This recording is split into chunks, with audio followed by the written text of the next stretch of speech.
दोस्तों, सोचिए आप एक बिजी चौराहे पर हैं। वहां लगी लाल बत्ती असल में एक पैसिव इंस्ट्रक्शन है। मतलब वो सिर्फ आपसे रुकने को कहती है, लेकिन फिजिकली आपकी गाड़ी को आगे बढ़ने से रोकती नहीं है।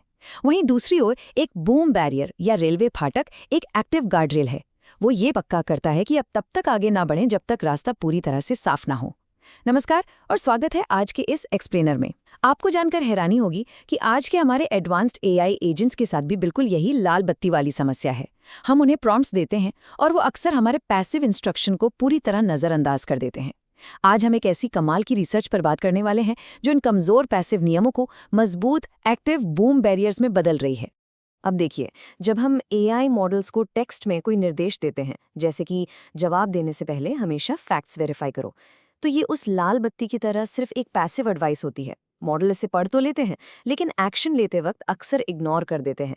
लेकिन आज हम जिस नए फ्रेमवर्क पर फोकस कर रहे हैं, जिसका नाम है HASP, वो इस पूरी कहानी को ही पलट देता है। HASP इस टेक्स्ट एडवाइस को सीधे एग्जीक्यूटेबल पाइथन कोड में बदल देता है, जिन्हें हम प्रोग्राम फंक्शंस कहते हैं। ये कोई हल्का फुल्का सुझाव नहीं है, ये एक एक्टिव गार्डरेल है जो मॉडल को गलती करने से पहले ही फिजिकली रोककर सही ट्रैक पर ले आता है।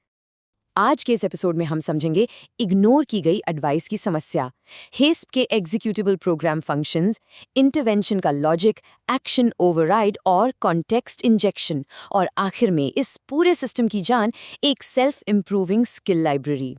तो चलिए अपने पहले सेक्शन से शुरू करते हैं, इग्नोर की गई एडवाइस की समस्या। आखिर ये टेक्स्ट प्रॉम्प्ट्स फेल क्यों हो जाते हैं? अब यहाँ सबसे दिलचस्प बात क्या है, जरा सोचिए।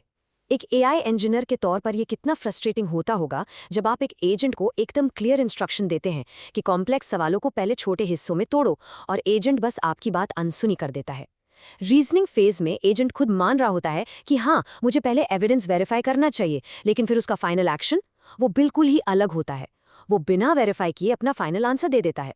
इसका सीधा सा मतलब यह है कि टेक्स्ट प्रॉम्प्ट एआई के लिए महज एक सजेशन है, कोई कड़ा नियम नहीं। और सच कहूं तो यही मॉडर्न एआई एजेंट्स की आज सबसे बड़ी कमजोरी है।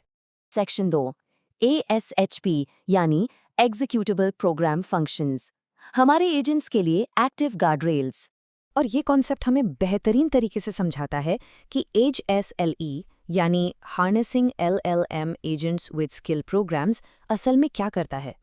ये बेस एजेंट के चारों ओर एक एक्सटर्नल कंट्रोल लेयर या कह लीजिए एक हार्नेस के रूप में काम करता है। अब होता यह है कि एजेंट अपने लूप में जब भी कोई कदम उठाता है, ये लेयर तुरंत चेक करती है कि क्या उस एक्शन को रोकने या सुधारने की ज़रूरत है।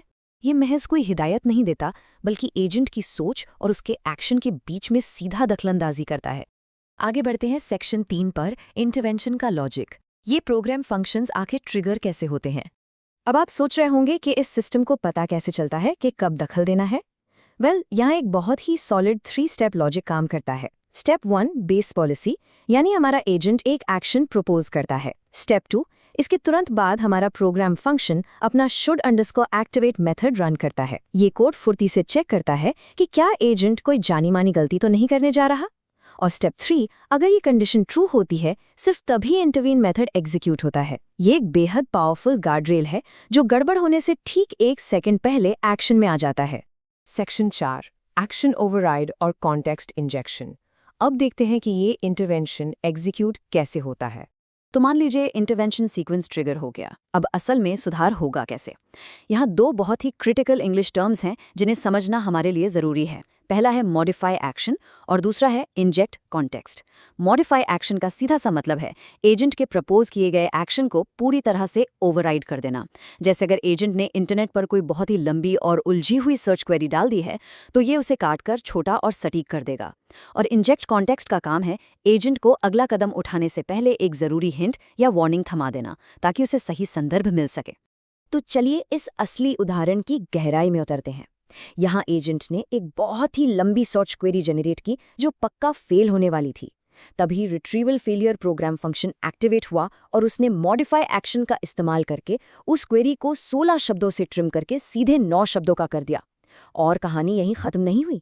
इसके ठीक बाद डीकंपोज कॉम्प्लेक्स क्वेश्चन फंक्शन ने इंजेक्ट कॉन्टेक्स्ट के जरिए एक मल्टी हॉप हिंट भी जोड़ दिया। मतलब कोड ने सिर्फ एजेंट की गलती ही नहीं सुधारी, बल्कि उसे अगले सही कदम के लिए पूरा गाइडेंस भी दे दिया। है ना कमाल की चीज? और अब हम आते हैं सबसे शानदार हिस्से पर, section 5, self improving skill library, automation के जरिए एवोल्यूशन। तो यहाँ सबसे क्रिटिकल पॉइंट ये है कि HASP सिर्फ हम इंसानों का लिखा हुआ कोड ही रन नहीं करता। ये सिस्टम ऑटोमेटिक तरीके से खुद को इवॉल्व करता है। ये एजेंट की बार बार होने वाली गलतियों को पहचान लेता है और उन्हें रोकने के लिए खुद ही नए प्रोग्राम फंक्शंस लिख डालता है। लेकिन रुकिए, क्या इससे लाइब्रेरी में कचरा कोड नहीं भर जाएगा? बिल्कुल नहीं, क्योंकि यहाँ एक बहुत ही सख्त गेटिंग मैकेनिज्म लगा हुआ है। कोई भी नया कोड तब तक पास नहीं होता जब तक वो syntax check, interface validation, mock execution और एक बेहद कड़े टीचर LLM के रिव्यू से होकर ना गुजरे। जरा इस प्रॉम्प्ट को देखिए। एक टीचर LLM का रिव्यू प्रोसेस वाकई में बहुत सख्त होता है। ये ऑक्सिलरी या टीचर LLM नए प्रपोज किए गए कोड को 5 अलग अलग पैमानों पर बड़ी बारीकी से स्कोर करता है। जैसे उसका कॉन्सेप्ट कैसा है, ट्रिगर सही है या नहीं, इंटरवेंशन कितना इफेक्टिव है और क्या इसे एग्जीक्यूट किया जा सकता है। जब तक वो नया कोड इन सारे टेस्ट्स में हाई स्कोर नहीं लाता, उसे एक्टिव एक्सटर्नल मेमोरी में एंट्री नहीं मिलती। एकदम नो नॉनसेंस अप्रोच। तो इस कड़े अनुशासन, इन एक्टिव गार्डरेल्स और इस कंट्रोल्ड एवोल्यूशन का आखिरकार नतीजा क्या निकलता है? 30.4%। जी हाँ, वेब सर्च रीजनिंग टास्क्स में हैस्प ने बेसलाइन सर्च R1 मॉडल के मुकाबले परफॉर्मेंस में पूरे 30.4% की छलांग लगाई है। ये आंकड़ा चीख कर साबित करता है कि महज पैसिव एडवाइस देने की तुलना में एक्टिव प्रोग्राम इंटरवेंशन कितना ज्यादा पावरफुल और असरदार है। और ये पूरी की पूरी रिसर्च हमें भविष्य के एक बहुत ही गहरे और अहम सवाल पर लाकर खड़ा कर देती है। अगर AI एजेंट्स अब अपने खुद के बिहेवियरल गार्डरेल्स लिख सकते हैं, उन्हें वैलिडेट कर सकते हैं और अपनी गलतियों को सुधारने के लिए खुद ही उन्हें एग्जीक्यूट भी कर सकते हैं, तो क्या हम उस दौर से आगे निकल चुके हैं जहां हम AI को प्रॉम्प्ट करते थे? क्या हम अब उस युग में कदम रख रहे हैं जहां AI खुद को ही प्रोग्राम करने लगा है? जरा सोचिएगा इस बारे में। इस विचार उत्तेजक सवाल के साथ मैं आज का एक्सप्लेनर यही खत्म करती हूँ। हमारे साथ जुड़ने के लिए बहुत बहुत धन्यवाद और हाँ, हमेशा कुछ नया सीखते रहिए।